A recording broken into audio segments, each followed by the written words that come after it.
Let's talk the fentanyl crisis. Prosecutors have a relatively new tool in their arsenal when it comes to the war on fentanyl: murder charges. In July, a drug dealer was convicted of second-degree murder for the fentanyl-related death of a 15-year-old Roseville girl. ABC 10's Devin Truby has an exclusive behind-the-scenes look at what it takes to prosecute dealers, why it takes so long, and what makes it so difficult.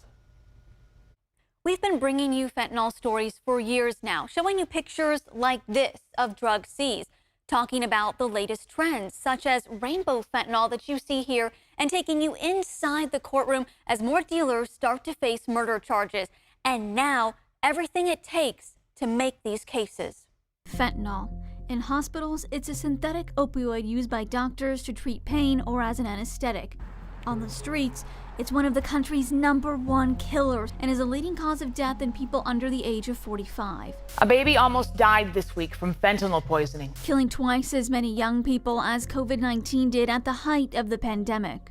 There's a fentanyl crisis. Thousands of people are dying in our state. It's a crisis that's not going away. Unprecedented epidemic and crisis of monumental public safety concerns. It's a fight that Sacramento District Attorney Tin Ho knows all too well. In the last 3 years, 400 people from fentanyl poisoning have died in Sacramento County. That's all more than all the gun-related homicides in that same period. Ho is joining a growing number of prosecutors across the state, making it their mission to stop the dangerous drug at the source by handing down the hardest punishment to dealers: murder. In July, he filed charges against a Rancho Cordova man who investigators say sold a fatal dose of fentanyl to a 26-year-old Folsom woman, a first for Sacramento County. We will continue to hold those individuals accountable to the fullest extent of the law. But holding them accountable can be very difficult, and it starts at the crime scene, the scene of a fatal overdose. So the first thing that we do is we test the suspected drugs to make sure that it's fentanyl. First, we'll perform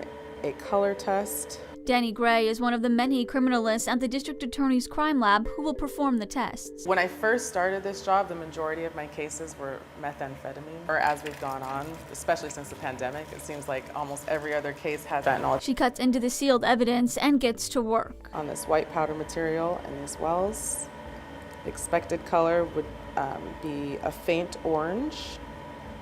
1, 2, 3.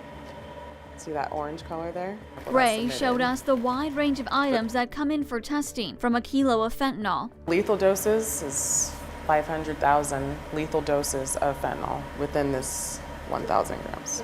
Be more than enough to kill the population of Sacramento. To a bottle of pills. Yes, this is the Russian roulette. Each pill is charted, vividly described, and one of each is tested. It's green. Crystal Shulin is the supervising criminalist. She says the tedious process of testing for fentanyl is becoming the new norm. In 2019, we had fewer than 20 cases that we saw come through the lab. Last year, we had over 450 that contained fentanyl. And the cases continue to pile up. Honestly, we have a huge backlog of drugs. So it's hard to keep up with what they're bringing in now. And they're only getting, like I said, 5 to 10% at the most off the street. Once the lab positively detects fentanyl, the DA's office gets to work. Time is of the essence. Because the evidence is going to be gone. A lot of times, the drug dealers are using social media, whether it's Snapchat, whether it's Instagram, whether it's Facebook, and so that information can disappear. It can be deleted, it can be removed. So time is of the essence. You have to search through the victim's phone to identify who provided her with, who sold her the fentanyl.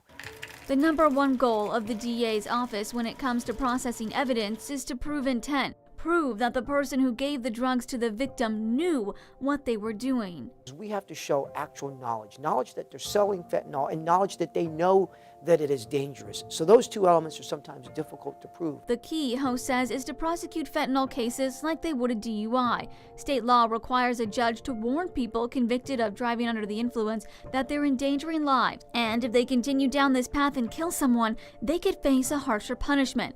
What we're doing is I've instructed my attorneys to go ahead and give that advisement on all cases where somebody is possessing drugs or selling drugs. The message, whether the drugs are pills, powder, or another substance, if you peddle poison in Sacramento County, you will be prosecuted. You can hold somebody accountable for murder. Justice can be a slow process, while fentanyl floods the market. Basically, we lay 10 pills out in front of you, 6 of them will kill you. is that a chance you're willing to take? Our Devin Truby reporting. The Direction District Attorney Ho gives his prosecutors to warn dealers of future charges could become the key to help with intent. Right now, lawmakers are fighting over Alexander's law, which would require this notification.